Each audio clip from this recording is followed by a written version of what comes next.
Hi, Professor. So we are currently in Albertsons, as you can see.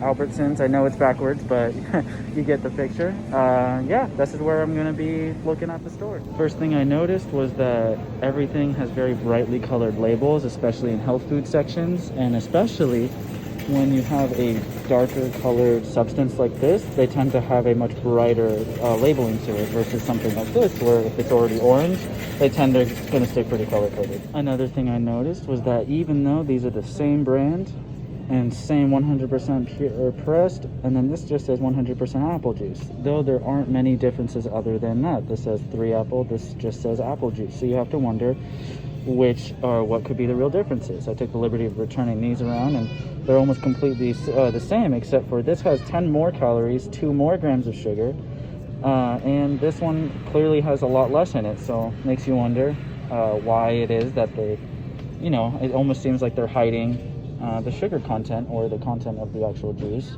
trying to advertise it as still 100% juice, but not being 100 apple. Another thing I took notice of is that in each item, you're going to have dozens of different options. Capitalism is great.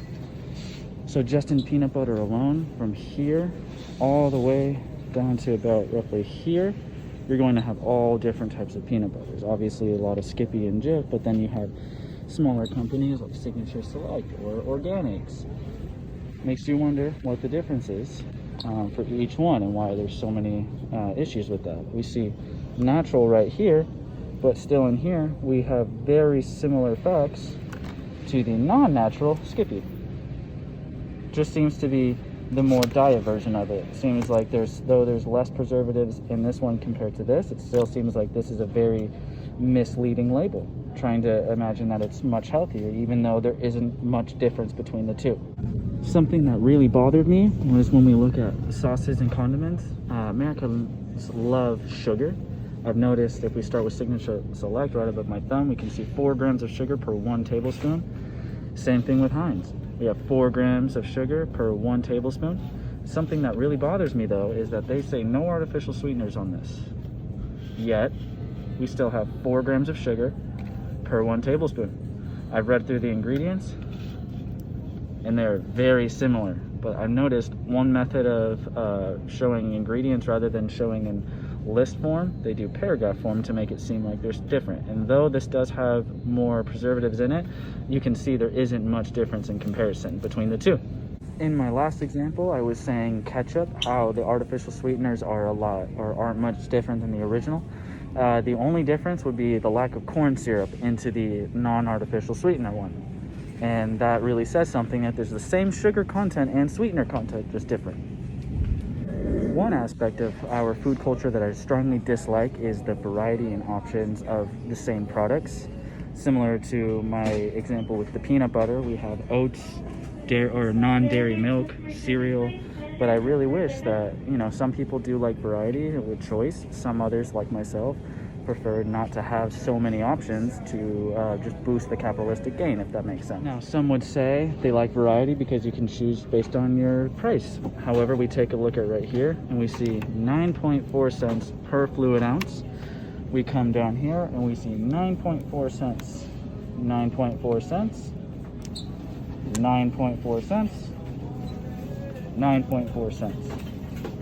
The point I'm making is that it doesn't, though there's the illusion of variety, most of these products are actually originating in the same place for the same price for the same markups.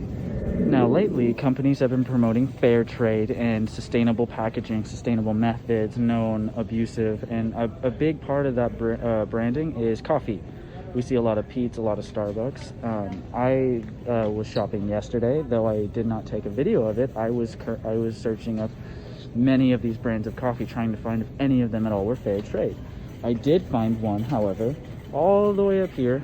This brand, Ethical Bean Coffee, was the only solution that I could find as far as all of these go to be truly fair trade. Now, Starbucks and Peet's like to claim that they are. However, some very minor research, you'll find that Peet's and Starbucks alike do use child labor.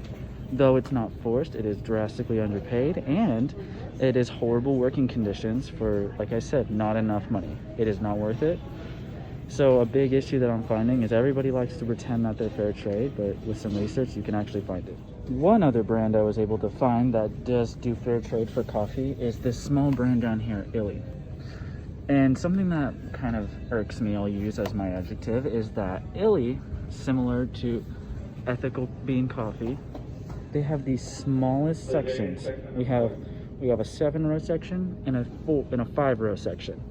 That is not much. It is very sad to me that we're promoting all these big brands who are not ethically sustainable, but we're not promoting actual sustainable, ethically sound brands.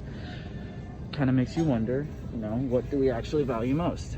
Though it's a little bit more expensive, we have $1.37 per ounce. We have $1.13 per ounce. But if we go over to Pete's, we have $1.05 or 95.2. Not big of a difference, just to be sustainable, fair trade, and ethical. So like I said, I was just in Albertsons. Very good store overall, obviously, but it makes you wonder because a lot of the employees tend to stay away, kind of let you do your own thing. And that really shows our society as a whole. We tend to be a bit more self-reliant, self-sufficient, don't want people helping us. So I know that this section isn't part of the readings, and there wasn't much reference, or at least that I saw, towards the actual systems outside of the stores or our current situation with pandemic. But I will say one great thing about this store is that they're very good about keeping sanitized carts where they should be. Many other stores tend to have a big issue with that, but I've found that they normally always have it pretty clean, really spaced out inside. But compared to another store like Stater Brothers, it tends to not have as competent people trying to bring, not competent people, but as common or often bringing the carts back inside to clean them, to make sure everybody's healthy and safe. So I think that is something to note about modern shopping, especially with COVID, is that they are at least seeming to try to do a better job to keep everybody clean, happy, healthy, and such.